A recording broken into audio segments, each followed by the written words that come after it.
नमस्कार दोस्तों, आज हम लोग रैयत वारी सिस्टम के बारे में स्टडी करेंगे। रैयत वारी सिस्टम के पूर्व हम लोग लास्ट दो वीडियोज में हम लोग इजारेदारी सिस्टम और परमानेंट सेटलमेंट सिस्टम के बारे में स्टडी कर चुके हैं। ऐसे में आपके दिमाग में यह प्रश्न आना चाहिए कि जब ब्रिटिशर्स के द्वारा बंगाल रीजन में जब परमानेंट सेटलमेंट सिस्टम को ट्राई आउट किया गया तो फिर दूसरे रीजन में क्यों जरूरत पड़ा। तो देखिए, सबसे पहले अगर परमानेंट सेटलमेंट जो रीजन्स की अगर बात कीजिएगा, बंगाल, बिहार, उड़ीसा, तो वहां ट्रेडिशनली जो है आपका जमींदार वर्ग जो है आपका पहले से अवेलेबल था। इसीलिए ब्रिटिशर्स के द्वारा ये जो आपका हायरार्की सिस्टम था जिसमें जमींदार थे उनका यूज किया गया ताकि उनको अलग से जो है किसी भी प्रकार का मशीनरी अलग से इवॉल्व करने की जरूरत नहीं पड़ा। साथ ही उनका फोकस यह भी था कि एक जो है लॉयल पॉपुलेशन जो है उनके साथ रहेगा अगर किसी भी प्रकार का रिवोल्ट होता है तो। इसके कारण जो आपका इवॉल्व सिस्टम था जमींदारी का जो मुगल के समय से था उसी का यूज जो है किया गया था। लेकिन जब साउथ में जब अलग अलग टेरिटरी को एक्वायर किया गया तो वहां पर भी समस्या आया। तो वहां भी पहले हुआ कि जमींदार अगर रहते तो वहां पर उस तरीके से कैरी किया जा सकता, लेकिन साउथ इंडिया में आपको पता है कि वहां अलग अलग जो है तरीके का जो है आपका कह सकते हैं रेवेन्यू कलेक्शन सिस्टम था। जैसे अलग अलग, जैसे विजयनगर की बात कीजिएगा तो वहां जो है नायकाज थे, ठीक है, वो अलग तरीके का रेवेन्यू सिस्टम था। उसी तरीके से अगर आप देखिएगा मराठास का आप सुने होंगे काठा सिस्टम, और जहां पर कि चौथ और सरदेशमुखी का प्रावधान था।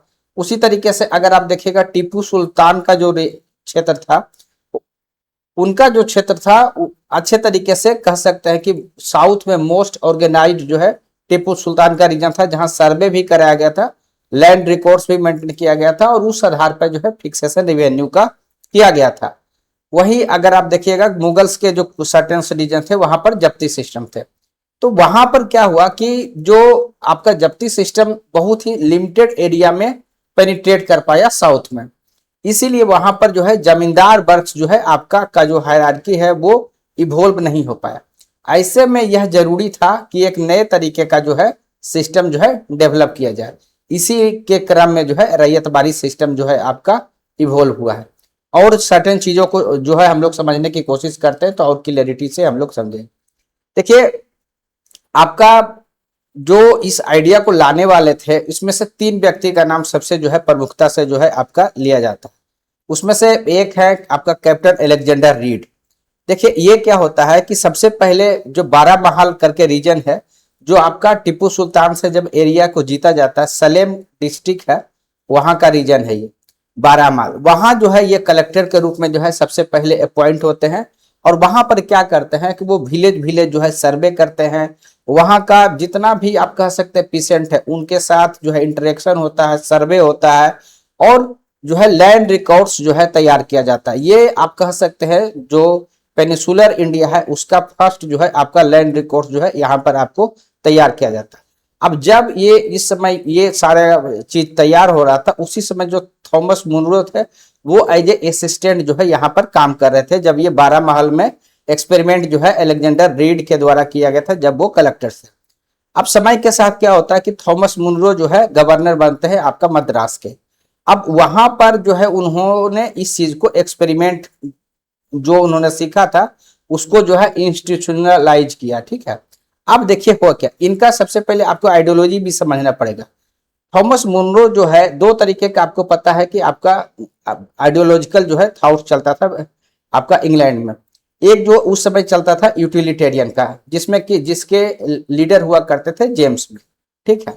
लेकिन इनका जो है आप कह सकते हैं इनके अपोजिट जो है इनके द्वारा व्यू किया गया जिसको कि कहा जाता है पैटर्नलिस्टिक ओरिएंटलिज्म। इसमें यह कहा गया कि जो जमींदार होते थे जो आपका परमानेंट सेटलमेंट है उनके द्वारा जो किसान होते हैं उनका एक्सप्लॉइटेशन किया जाता है। तो ये जो है मोरली रूप से भी सही नहीं है और प्रैक्टिकली भी जो है सही नहीं है, क्योंकि जो आपका रेंट है वो अधिक एक्सट्रैक्शन कर लिया जाता है जमींदार के द्वारा। तो आप कह सकते हैं कि इस आधार पे उन्होंने एक आइडियोलॉजिकल भी आधार रखा इस सिस्टम का और उनका मानना था कि अगर जो है डायरेक्ट स्टेट और जो किसान है पेशेंट अगर दोनों के बीच कांटेक्ट रहेगा तो वह जो है आपका बेहतर है, प्रैक्टिकली भी और मोरली भी। उन्होंने एक आप कह सकते हैं उनका जितना भी एक्सप्रेशन था उसको जो है minutes to board of revenue उनका की सोर्स है, जिसमें उन्होंने बहुत डिटेल से बताया है चीजों को। उनका साथ ही यह भी कहना था कि जो एंशियंट इंडिया में जो आप कह सकते हैं आपका जो किंग और जो टीनेंट्स का जो आप कह सकते हैं रिलेशन होता था, उसको रिवाइवल होगा, उसको रिस्टोरेशन होगा। इस तरीके की बात जो है आइडियोलॉजिकल बेसिस पर जो है थॉमस मुनरो के द्वारा जो है किया जाता है, और मद्रास रीजन में इस चीज को उनके द्वारा जो है आपको कह सकते हैं कि उसको एक प्रॉपर स्वरूप दिया जाता है, इंस्टीट्यूशनलाइज किया जाता है। अब इसी को क्या है, एक और फेमस नाम है जो इसको बॉम्बे प्रेसिडेंसी में लेके गए, उनका नाम है आपका माउंटेड एल्फिस्टोन। ये आपका जो है आप कह सकते हैं कि थोड़ा सा जो है आपका वेरिएशन है। आप थोड़ा सा जो यहाँ पर मद्रास का जो था उसमें सर्टेन सिस्टम में वेरिएशन करते हैं, यहाँ पर जो है रिकार्डियन जो थ्योरी है उसको यूज किया गया। इसके कारण क्या हुआ कि जो है रिकार्डियन थ्योरी क्या होता है उसके बारे में बहुत डिटेल आपको स्टडी करने का जरूरत नहीं है, वर्ल्ड हिस्ट्री में हम लोग उसको अलग से पढ़ते हैं। तो कहने का मीनिंग है कि रिकार्डियन थ्योरी में जो है आपका रेंट जो है और हाई हो गया, ठीक है। तो ये सारी चीज सिस्टम जो है आपका यहाँ पर अलाउ हुआ। तो सर्टेन मॉडिफाई फॉर्म में जो है आपका एल्फिस्टन के द्वारा आपका यहाँ पे बॉम्बे रीजन में इसको लागू किया जाता है। अब ठीक है, हम लोग इसके जो है सबसे पहले समझते हैं कि ये इंडिया के किस रीजन में जो है इसको लागू किया गया था। हम लोग पहले पढ़ चुके हैं कि बंगाल, बिहार और उड़ीसा में जो है परमानेंट सेटलमेंट था। ये आपका मद्रास का रीजन है या फिर आपका बॉम्बे का प्रेसिडेंसी है, ठीक है। उसके बाद असम, आपका कुर्ग और बरार, ये लगभग जो है इंडिया का जो आप कह सकते हैं जो ब्रिटिश इंडिया का क्षेत्र था उसके 51% में आपका जो है रैयतवाड़ी सिस्टम था। अगर आपको याद होगा तो 19% जो है आपका परमानेंट सेटलमेंट का क्षेत्र था, ठीक है। तो ये चीजें जो है आपको ध्यान रखना क्षेत्र वाइज के हिसाब से। अब हम लोग थोड़ा सा देखते हैं इसको किसमें सिस्टम में हुआ क्या। देखिए सबसे पहले क्या हुआ, इस सिस्टम में अगर आपको याद होगा तो परमानेंट सेटलमेंट में हमेशा इस बात का हम लोग चर्चा करते थे कि नीचे में किसान है, ऊपर में जो है आपका ब्रिटिश स्टेट है, बीच में जो है आपका जमींदार जो है। आपको पता है कि इसमें जो है जमींदार को ओनरशिप मिल गया था और वो जो है आपका 10/11 जो है आपका स्टेट को, ब्रिटिश स्टेट को होता था, 1/11 जो है आपका ये जो जमींदार होते थे उनका होता था, ठीक है। तो ये सारी बातें हम लोग डिटेल से परमानेंट सेटलमेंट में पढ़ चुके हैं। अब ये जो इंटरमीडिएरीज था, जो जमींदार था, उनको हटा दिया गया है रैयतवाड़ी सिस्टम में, यानी डायरेक्ट जो है कॉन्टेक्ट हो गया ब्रिटिश स्टेट और इंडिविजुअल का। यानी आप कह सकते हैं कि जो किसान जो हो गया वह जो है आपका एक बेसिक रिवेन्यू यूनिट होगा, क्योंकि सीधा जो है आपका कॉन्टेक्ट हो गया। अब उसके बाद क्या हुआ कि हर किसान के पास अलग अलग तरीके का खेत होगा, तो उनका एक एक खेत, हर किसान का एक एक खेत को अलग तरीके से जो है उनका से जो है एसेस किया जाता था, सर्वे किया जाता था और उसका रिवेन्यू रिकॉर्ड्स बनता था, ठीक है। यानी हर व्यक्ति का हिस्सा जितना भी जमीन था उसका सर्वे हुआ, उसका असेसमेंट हुआ और उसके बाद जो है उनको रेंट फिक्सेशन जो है आपको किया गया। ऑल्दो ये हमेशा परमानेंट नहीं होता था, 20 से 30 साल में जो है इसको रिवाइज जो है आपको किया जाता था। अब इसमें क्या होता है कि देखिए रैयत के पास जो एक स्पेशल यहाँ पर देखिए फैसिलिटी क्या मिला कि वो अपने जो जमीन है उसको सेल कर सकते हैं या मोर्टगेज कर सकते हैं। यानी आप कह सकते हैं थ्योरेटिकली जो है वह जो है जमीन के ओनर हो गए, जब तक कि वह जो डिमांड है वह उसको जो रेंट है उसको वो पे कर रहे हैं। अब देखिए कि यहाँ पर हम लोग समझ गए कि उनका जो ओनरशिप था उसको रेस्पेक्ट किया गया, जबकि आपका परमानेंट सेटलमेंट में क्या था कि ओनरशिप किसके पास चला गया था, जमींदार के पास। तो यहाँ पर तो चीजें आपको थोड़ा लगेगा, लेकिन आगे जब देखिएगा तब आपको लगेगा कि ये सिर्फ कागज पर ही है। यहाँ पर क्या हुआ कि जितना आप कह सकते हैं 45 to 55% जो है आपका ग्रोस प्रोड्यूस का जो है आपका रेंट जो है लैंड रिवेन्यू के रूप में जो है आपका फिक्स किया गया। इतने हाई आप कह सकते हैं लैंड रिवेन्यू के कारण जो है आपका बहुत बार क्या होता था कि वो पेमेंट नहीं कर पाते थे। अगर वो पेमेंट नहीं कर पाएंगे तो उनका जो लैंड है वो सीज कर लिया जाता था। इसके कारण क्या हुआ कि अब देखिए यहाँ पर एक नए तरीके का जो है प्रॉपर्टी जो आप कह सकते हैं क्लास है उसका उदय हुआ। क्या, जैसे देखिए सपोज कीजिए अगर कोई अगर रेंट पे नहीं कर पाएगा तो जो वेल्दी पीसेंट हैं या वेल्दी आपका मर्चेंट्स हैं उनके पास जमीन बेचेगा। तो समय के साथ क्या होता है, आपको पता है कि किसी भी चीज में अगर बड़े किसान हो जाएंगे या फिर बड़े जो लैंड ओनर हो जाएंगे वो ज्यादा सस्टेन कर पाएंगे, उनका इकोनॉमी का स्केल भी बेहतर होगा। तो एक स्लोली स्लोली क्या हुआ कि जो छोटे किसान थे वो अपना जमीन से वो धीरे धीरे दूर होते हुए चले गए, और क्योंकि जितना आपका लैंड रिवेन्यू है उसको बियर ही नहीं कर पा रहे थे, क्योंकि यह आप कभी कभी जो है वहां पर क्रॉप फेलियर होगा, जो है कभी मानसून के कारण जो है क्षति होगा, तो अलग अलग तरीके का वेदर के कारण जो उनको नुकसान होता था उसके कारण इनको जो है रिमिशन नहीं मिलता था, उनको रिलीफ नहीं मिलता था, जिसके कारण जो है आप कह सकते हैं कि बहुत हैवी आप कह सकते हैं बर्डन जो है आपका पेशेंट के ऊपर आया। अब देखिए इसमें हुआ क्या कि असेसमेंट कैसे किया जाता था। तो जो सबसे पहले किया जाता था कि जो उसका मिट्टी होता था, सॉइल का जो है आपका 3 भाग में जो है उसका कैटेगराइजेशन होता था। उसमें एक हो गया सुपीरियर, दूसरा हो गया मिडिल, तीसरा हो गया इंफेरियर। उसके बाद इरिगेशन का जो कैपेसिटी है कि किस तरीके का जमीन है, इरिगेटेड है कि आपका जो है अनइरिगेटेड है, उस आधार पर फिर किया जाता है। उसके बाद क्रॉपिंग पैटर्न कि वहां पर जो आप कह सकते हैं उसका पोटेंशियल कितना प्रोडक्शन होता है। तो ये सर्टेन ये तीनों चीज देख के जो है आपका आप कह सकते हैं कि असेसमेंट जो है ये किया जाता था। ऑल्दो ये फिक्स नहीं था, जैसा कि आपको बताया हमेशा जो है पीरियोडिक रिवीजन होता था, जनरली 20 से 30 साल में इसको फिर से रिवाइज किया जाता था, ठीक है। तो और सर्टेन चीज को देखते हैं। देखिए सबसे पहले होता क्या है, सबसे पहले जो है आपका सर्वे होगा, सर्वे के साथ साथ आपका क्लासिफिकेशन भी हो जाएगा कि प्लॉट जितना भी होगा उसको मेजर किया जाएगा, कितना लेंथ है, कितना ब्रेथ है, उसमें मिट्टी किस प्रकार से है, 3 जो कैटेगरी हम लोग डिस्कस किए उसमें बांट दिया जाएगा। तो ये सारा चीज जो है आपका उसमें होता है। फिर जो है इरिगेशन सिस्टम कैसा है, वेट है, ड्राई है, ये आपका चीज किया जाएगा। वो जब सारा चीज हो जाएगा आपका सॉइल का प्लस जो है इरिगेशन का, उसके बाद क्या होता है रिवेन्यू फिक्सेशन आपका किया जाता है। अब जब रिवेन्यू फिक्स कर दिया जाता है तो जितना भी एरिया है और जो रेट है दोनों आप मल्टीप्लाई कर दीजिएगा, तो उसका जो है पूरा जो है एनुअल असेसमेंट जो होगा, जो उनको पे करना होगा रिवेन्यू, वो फिक्स हो जाएगा। प्लस क्या होता था कि उनको जो है एक लीगल डॉक्यूमेंट दिया जाता था किसान को, उसमें लिखा हुआ रहेगा कि आपका कितना जो है आपका लैंड रेवेन्यू देना है, उसको मुचालिका भी कहते हैं या एग्रीमेंट भी कहते हैं। तो यह जो है आपका एक ऑफिशियल पट्टा जो है आप जो है किसान को मिल जाता था।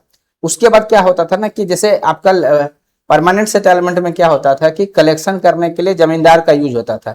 यहां पर जो है डायरेक्ट जो है आपका जो ऑफिशियल्स होते हैं वह जो है उसको कह सकते हैं कलेक्ट करते थे, जैसे कि हम लोग जो है तहसीलदार कहते हैं, ठीक है। अब इसका पीरियोडिक जो है रिवीजन भी होता था, 20 से 30 साल में लगभग जो है जनरली इसको रिवाइज किया जाता था, ठीक है। अब अगर जो है कोई अगर पे नहीं कर पाएगा तो क्या होता था, फॉरफीचर होगा, जैसा कि हम लोग चर्चा कर चुके हैं। तो ये सारी चीजें आपको ध्यान रखना है। अब हम लोग उसके आगे देखते हैं।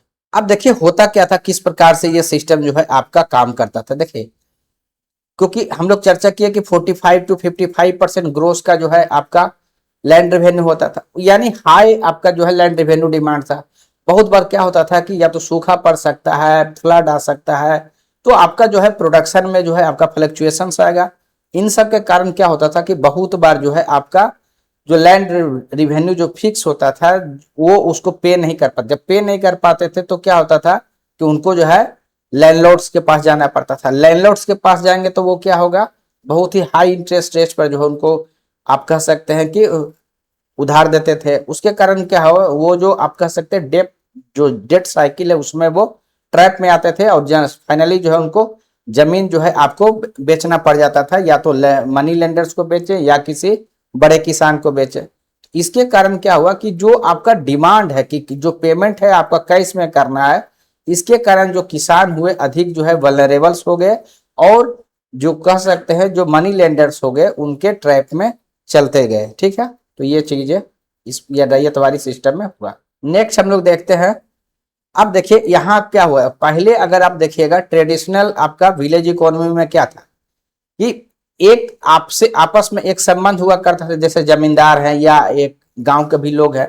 अब यहाँ पर क्या हुआ ना, हर व्यक्ति का अपना अपना जो है असेसमेंट हो गया, तो हर व्यक्ति को अपना ही टेंशन रहा कि हम किस तरीके से अपना जो है लैंड रेवेन्यू जो है आपका पे करे। प्लस और क्या हुआ कि जब वो जमीन से वो एलिनिएट होने लगे, यानी सेल करना पड़ा, जब वो लैंड रेवेन्यू नहीं बेच पा रहे, दे पा रहे थे, तो उसके कारण क्या हुआ ना कि एक जो है वेल्दी पे आप कह सकते हैं कि एक किसान का ग्रुप हुआ जो खुद से खेती नहीं कर रहा है, लेकिन वो शहर में आपका रह रहा है। ठीक है, अब जो शहर में रह रहा है उसके पास वेल्थ था, तो वो जमीन तो खरीदते चला जा रहा है, उसके बाद क्या कर रहा है, वो सबलेट कर दे रहा है, यानी दूसरे से वो उस पर जो है आप खेती करवा रहा है।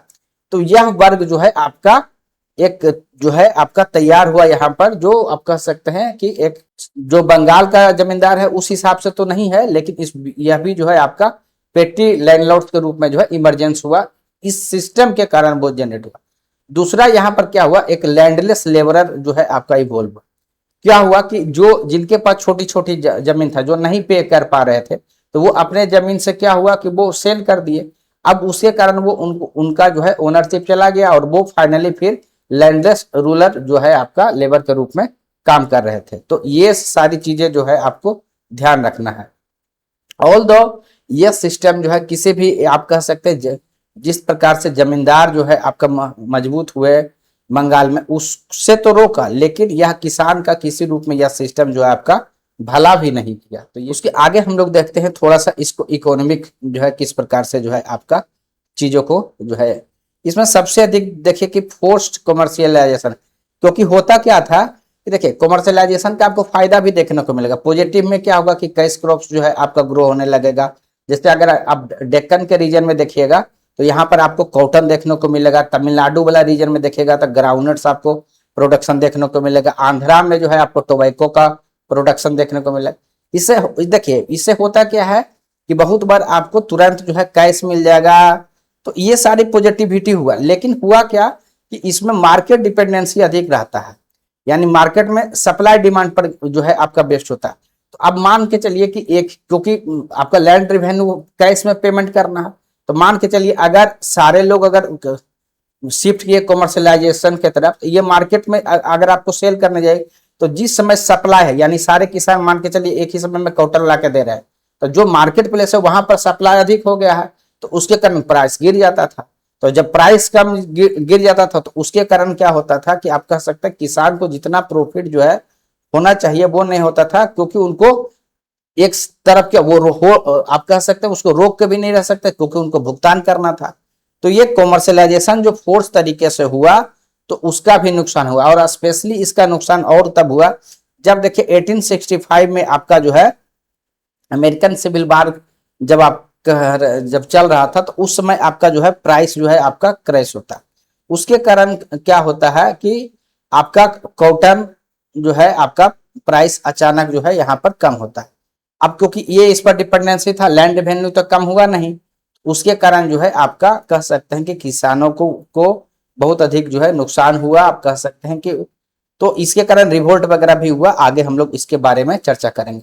मनी लेंडर्स ट्रैप के बारे में हम आपसे चर्चा कर चुके हैं कि उनके द्वारा जो इंटरेस्ट लिया जाता था लगभग 24 टू 34%, 36% तक लिया जाता था। तो आप देखिए अब ये कितना हाई है। अगर अभी बैंक में देखते हैं हम लोग जनरली 8% 10% रहता, तो उसको ही पे करना बहुत मुश्किल होता है। और 24% और 36% आप समझ लीजिए कितना हाई होता होगा। तो किस प्रकार से जनरली जो जब लोन लिया जाता था तो लैंड को जो है कोलेटरल के रूप में रखा जाता है, यानी गिरवी रखा जाता है। पे नहीं किया तो मनी लेंडर क्या करते थे, उसके जमीन को ग्रैब कर लेते थे। तो ये सारा सिस्टम जो है आपका जो है यहाँ पर काम कर रहा था। तो ये जो है ये कहा जाता है कि 1875 होते होते स्थिति ऐसा हो गया था कि पुणे या अहमदनगर की बात कीजिएगा साउथ में, तो लगभग जितना रीजन्स था वह जो है ऑलमोस्ट मनी लेंडर के द्वारा ले लिया गया था। बाकी लोग क्या हो गए, लैंडलेस लेबरर के तरीके से काम कर रहे थे। और ये सारा जो चीज है कॉन्ट्रैक्ट एक्ट जो है आपका 1872 के तहत लीगली इन्फोर्सेबल था, यानी वो कोर्ट में भी जा सकता था। तो इन सब चीजों के कारण क्या हुआ, जो पेशेंट हुए उनको बहुत कह सकते हैं कि एक्सेसिव जो है बर्डन उनको झेलना पड़ा। उसी तरीके से अगर आप फेमाइन का वल्नरेबिलिटी की देखिए जब कभी भी फेमाइन आता था उनके पास जो है किसी भी प्रकार का पहले से जो है बफर नहीं था, क्योंकि वो उनको पे करना था तो 45 टू 50% था। तो उसके कारण या तो जो है बहुत सारे जो है कॉमर्शियल प्रोडक्ट्स के तरफ गए, उसके कारण क्या होता था कि जब कभी भी उनके पास जो है फूड स्टफ जो है एक्स्ट्रा नहीं होता, जब कभी भी फेमाइन हुआ तो बहुत सारे लोग जो है आप कह सकते हैं कि डेथ भी हुआ आपका। जैसे 1876 टू 78 का फेमाइन है या 1899 टू 900 का फेमाइन है। तो ये सारी चीजें जो है आपको ध्यान रखना है कि रैयतवाड़ी सिस्टम के कारण जो है किस प्रकार से स्टारवेशन भी आपका हुआ।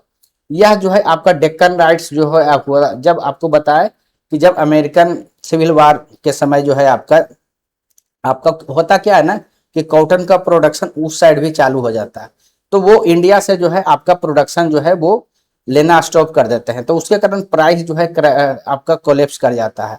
अब पहले से आपको पता है कि किस प्रकार से रैयतवाड़ी सिस्टम में जो है बहुत हाई रेंट था, उसके कारण जो है किसान जो है पहले से कर्जे में थे और मनी लेंडर का एक्सप्लॉयटेशन पहले से चला था। इसमें क्या हुआ कि किसानों के द्वारा क्या किया गया कि वह मनी लेंडर्स के विरुद्ध ही जो है उनका अटैक करना स्टार्ट, क्योंकि उन्हीं का जो रजिस्टर था, लेजर था, उसी में वो हिसाब में खाता बही लिखते के रखते थे कि किस पर कितना है, उनको जो है ह्यूज अमाउंट में जो है आपका जलाया गया। यह जो है आपका पुणे और अहमदनगर का जो डिस्ट्रिक्ट है उसमें ज्यादा हुआ था, ठीक है। और यह जो है आप कह सकते हैं कि ब्रिटिशर्स को यह सोचने पर मजबूर किया, यह जो पॉलिसी है किस प्रकार से जो है जो किसान है उसके अगेंस्ट। आपको बताए हैं कि पुणे और अहमदनगर का रीजन उस तरीके का हो गया था जहां की लगभग जमीन जो है मनी लेंडर्स के पास जो है वो चला गया था। अब हम लोग थोड़ा सा देखते हैं कि इसमें और क्या हुआ था। देखिए जहां तक निगेटिव की अगर आप बात कीजिएगा तो जहां फेमाइन में बता रहे थे आपको लगभग 5.5 मिलियन जो है आपको अकेले जो है 1876 से 78 जो हुआ था वहां पर जो है आपका मद्रास और जो बॉम्बे प्रेसिडेंसी था वहां पर मृत्यु हुए थे। यानी मान के चलिए देखिए कि अगर जो है 55 लाख, आप इमेजिन करिए कितनी बड़ी जनसंख्या जो है आपका फेमाइन के कारण जो है मारे गए थे, ठीक है। तो उसके कारण हुआ था क्या था, क्योंकि उनके पास सरप्लस कभी रहता नहीं था, अगर एक बार जो है मौसम खराब हुआ तो स्टारवेशन हो जाता था। ये सारी चीजें जो है आपको ध्यान रखना है कि यह किस प्रकार से, क्योंकि आप इसको इसको जब हम लोग जो है आगे जाके जब मेंस में जो है आप इन चीजों को कनेक्ट कीजिएगा कि किस प्रकार से इकोनॉमिक रूप में जो है एक्सप्लॉयटेशन हुआ, तो आपको चाहे आप ऐसे में भी इन चीजों का जो है आपको यूज कर सकते हैं। आगे जाके जो है जब इस तरीके का घटना होता है आपका 1876 वाला, तो 1880 में जो है आपका स्ट्रेची कमीशन जो फेमाइन को जो है कोड आपका डिफाइन करता है। स्ट्रेची कमीशन याद रखिएगा, बहुत बार पूछा जाता है, ठीक है। इसमें इन सब चीजों को कवर किया जाता है कि किस प्रकार से अगर जो है फेमाइन आता है तो सिस्टमेटिक किस प्रकार से जो है उसको रिलीफ दिया जाए, किस प्रकार से रेवेन्यू कम किया जाए, ठीक है। और जो है मतलब पब्लिक वर्क्स बढ़ा दे, यानी सरकार या के द्वारा जो है काम दिया जाए ताकि कोई लोग जो है भूखे नहीं मरे। तो ये आपका 1876-78 में जो आप कह सकते हैं कि जो आपका फेमाइन आता है उसके बाद स्ट्रेची कमीशन आता है और इस तरीके का चीज जो है आपका होता है, ठीक है। तो चलिए अब थोड़ा सा और आगे देखते हैं। अब देखिए हुआ क्या कि यहाँ पर एक चीज और होता है कि जो डिस्ट्रिक्ट कलेक्टर का जो आप कह सकते हैं पोस्ट होता है वो साउथ में और डोमिनेंट हुआ। देखिए नॉर्थ में अगर आप देखिएगा बंगाल वाले रीजन में क्या था कि रिवेन्यू कलेक्शंस का राइट किसके पास था, जमींदार के पास था। यहाँ पर देखिए क्या हुआ कि क्योंकि जमीन क्या करना था, उसको एसेस भी करना था, सॉइल को क्वालिटी चेक करना था, इरिगेशन फैसिलिटी देखना था, फिर उसके आधार पर रेंट फिक्सेशन करना था। तो हुआ क्या, इसके कारण क्या हुआ कि डिस्ट्रिक्ट कलेक्टर के पास दोनों तरीके का पावर आ गया, एक तो रिवेन्यू कलेक्शन का भी आ गया और असेसमेंट का भी पावर आ गया। इसके कारण जो है आप कह सकते हैं इनॉर्मस पावर जो है डिस्ट्रिक्ट कलेक्टर को यहाँ पर जो है साउथ इंडिया में जो है आपको यहाँ पर इवॉल्व हुआ। एक और चीज क्या हुआ, क्योंकि जो है आपका रिवेन्यू का जो ब्यूरोक्रेसी है वो डेवलप हुआ। क्यों, क्योंकि सर्वे करना है, असेसमेंट करना है, तो स्टाफ चाहिए, तभी तो जो है सर्वे हो पाएगा और रजिस्टर्स बन पाएगा। तो ये सारी चीजें जो है आपका यहाँ साउथ में आपको देखने को मिलेगा। उसके बाद एक चीज और क्या हुआ कि जितना भी गांव का बहुत ही कह सकते हैं मेटिकुलस तरीके से, बहुत ही अच्छे तरीके से जो है सर्वे हुआ, जो है मैप बना, ठीक है, जो किसी भी लैंड रिकॉर्ड्स के लिए जरूरी होता है, रजिस्टर बना। तो आप कह सकते हैं क्योंकि ज्यादा अच्छे तरीके से मेंटेन था बशर्ते कि परमानेंट सेटलमेंट। तो यह जो है आपका लैंड एडमिनिस्ट्रेशन अगर आप अभी का भी देखिएगा तो जो जिस प्रकार से डिजिटाइजेशन हुआ है तो बहुत आसानी तरीके से साउदर्न जहां पर रैयतवाड़ी सिस्टम थे क्योंकि वहां पर सर्वे शुरू से ही बहुत अच्छे तरीके से कराया गया था। जबकि परमानेंट सेटलमेंट वाला रीजन आप देखिएगा तो वहां पर चीजें उतने स्मूथ आपको देखने को नहीं मिलेगा। उसके आगे हम लोग देखते हैं, थोड़ा सा हम लोग जो है सोशल इम्पैक्ट को भी हम लोग चर्चा कर लेते हैं। ठीक है, देखिए हुआ क्या कि सर्टेन जो कास्ट है, डोमिनेंट का जो आपका कास्ट है उसका भी उधर है। स्पेशली जो है इसमें आपका बेलालाज है, रेड्डीज है, ठीक है, पटीदार्स हैं। तो ये जो सर्टेन कास्ट है ये जो है डोमिनेंट, यानी क्या कहने का मीनिंग हुआ कि सोशल डिवीजन आपका यहाँ पर हुआ। जो है एक डोमिनेंट कास्ट हो गया जिसमें स्पेशली रेड्डीज हैं, पटीदार्स हैं। वहीं जो आपका लोअर क्लास भी डेवलप हुआ जिसमें कि मांग्स हो गए, मडिगास हो गए, ठीक है, परियार्स हो गए। तो इस तरीके का कहने का मीनिंग यह है कि आपका सोशल डिवीजन भी इसके कारण आपका क्रिएट हुआ। ठीक है, तो ये सारी चीजें भी आपको ध्यान में देना है। ठीक है, अब उसके आगे हम लोग थोड़ा सा हिस्टोरियोग्राफी के एंगल्स से भी हम लोग देखते हैं इसको। देखिए इसके दो एस्पेक्ट हैं। जो ब्रिटिशर्स है वो कहते हैं कि यह जो आपका सिस्टम था यह जो है इफिशियंसी को बढ़ाता है, क्योंकि जो है किसी भी प्रकार का जमींदार का इन्वॉल्वमेंट नहीं था। उसके कारण क्या हुआ, रेवेन्यू कलेक्शन जो है आपका बेहतर हुआ और फिर जो है सिस्टमेटिक तरीके से आपका रिकॉर्ड्स भी बना है। तो यह चीज जो है आपको ब्रिटिशर्स का कहना है। जबकि नेशनलिस्ट का अगर देखिएगा तो उनका कहना है कि यह जो है इकोनॉमिक एक्सप्लॉइटेशन का मेन सोर्स बना। हम लोग चर्चा किए ही कि किस प्रकार से जो है चीजें आपका हाई रिवेन्यू के कारण वहां पर किसानों पर जो है एक्सेसिव लोड पड़ा था। ये चीजें जो है आपका डिपेंड करा। ठीक है, इसमें एक चीज और है, वुमेन का भी अगर आप सोशल वाला एंगल में देखिएगा तो आप उसको ध्यान रख सकते हैं कि देखिए होता क्या था कि आपका जितना भी जो लैंड रिकॉर्ड्स बना था ना उसमें जो ओनरशिप जो है मेल को मिला था। इसके कारण क्या हुआ कि आप कह सकते हैं हिस्ट्री में अगर आप देखिए तो आपका जो लैंड राइट्स जो मेल के पास अभी तक जो आप कह सकते हैं ट्रांसमिट होकर आ रहा है तो वो उसी समय से, उस समय भी जो है अगर ओनरशिप में महिलाओं का नाम लिखा जाता है तो वो कैरी फॉरवर्ड। तो यह जो है यहाँ पर जो है आपका लैंड जो ओनरशिप है वो मेल के नाम से ही लिखा गया था। उसके कारण क्या हुआ, महिलाएं जो है आपका जो है आपका सीजनल बेज जो आप कह सकते हैं लेबर है उस पर डिपेंडेंसी उनका अधिक होगा। ठीक है, तो यह चीज भी आप कह सकते हैं किस प्रकार से जो गांव का गांव जो है जो ट्रेडिशनल सिस्टम था, डिपेंडेंसी था एक से दूसरे लोगों का, वह भी जो है आपका इस सिस्टम के अंदर जो है आपका गायब हुआ।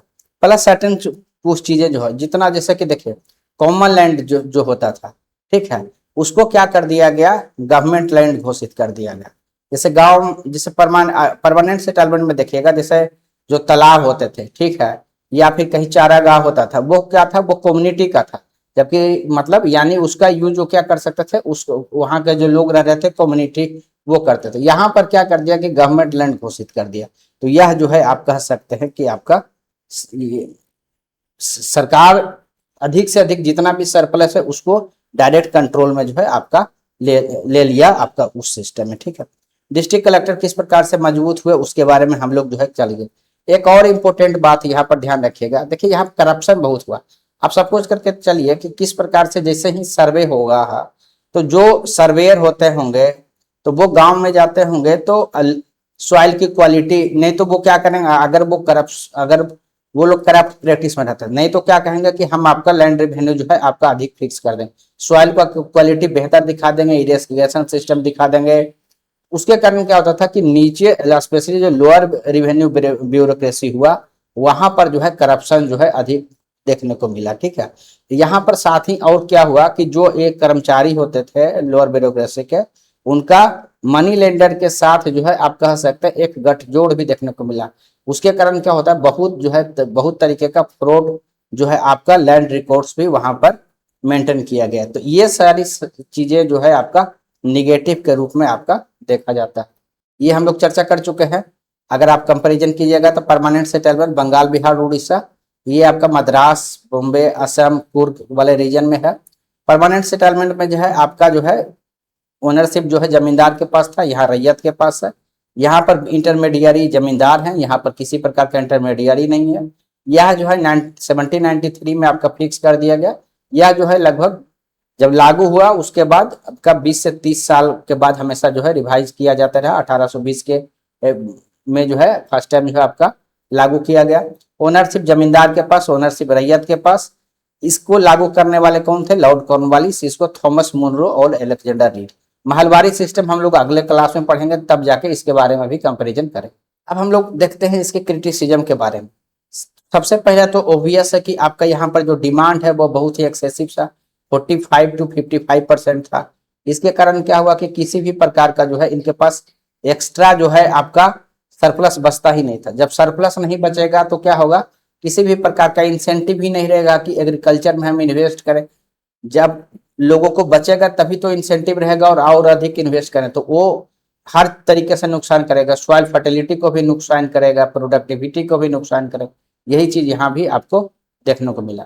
उसके बाद क्या हुआ कि आपका जो है एडमिनिस्ट्रेटिव भी आपका देखे किस प्रकार से चल रहे हैं। जब कभी, क्योंकि होता क्या था कि आपको पीरियोडिकली रिवाइज करना है, तो बार बार जो क्या होता था, रीसर्वे करना पड़ता था, और हर बार जो है वही जो है आप लोअर ब्यूरोक्रेसी का करप्शन देखना पड़ेगा, क्योंकि नहीं तो फिर हाई फिक्सेशन हो जाएगा। तो ये सारी चीजें बार बार देखने को मिला। प्लस जो है जब कभी भी इनह्यूमन ट्रीटमेंट भी किया गया, जब कभी भी किसी भी प्रकार का क्रॉप फेलियर हो गया, ड्राउट हो गया, तो वहां भी किसी प्रकार का रिलैक्सेशन जो है नहीं दिया जाएगा। सोशल जो है आपका इरोजन हम लोग चर्चा किए कि किस प्रकार से जो जिस प्रकार जमींदारी सिस्टम में जो है एक कह सकते हैं कि एक मिनिमम जो है, क्योंकि जमींदारी जो राइट्स था वो आप कह सकते हैं कि हेरिडेटरी था, तो वहां पर एक जो सिस्टम था सोशल कोहेसिवनेस का, वह भी जो है यहाँ पर देखने को नहीं मिला।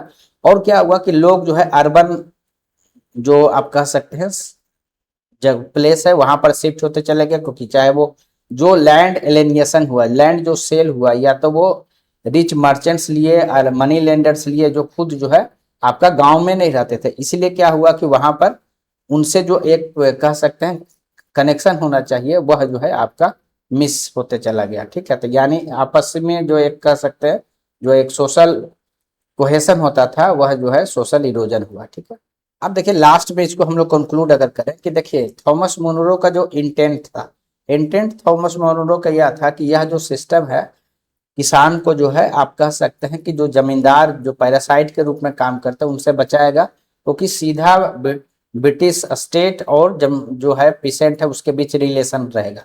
लेकिन एक्चुअली में हुआ क्या कि किसान जो है अत्यधिक जो है आप कह सकते हैं कर्जे में डूब गए, वो जमीन को उनको मजबूरन बेचना पड़ा, और वेरियस तरीके का कह सकते हैं स्ट्रेस आया, चाहे वो कर्जे के कारण हो या लैंड बेचने के कारण हो।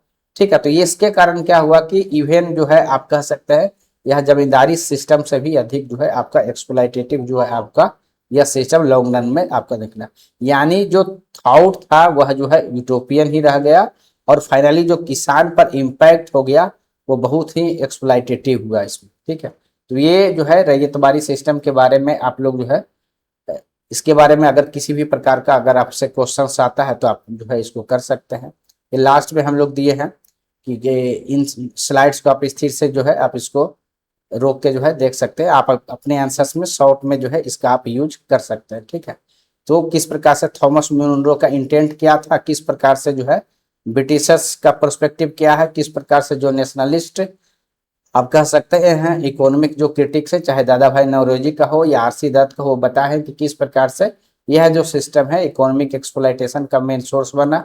ठीक है, तो ये सारी चीजें जो है आप अपने आंसर्स में लिख सकते हैं।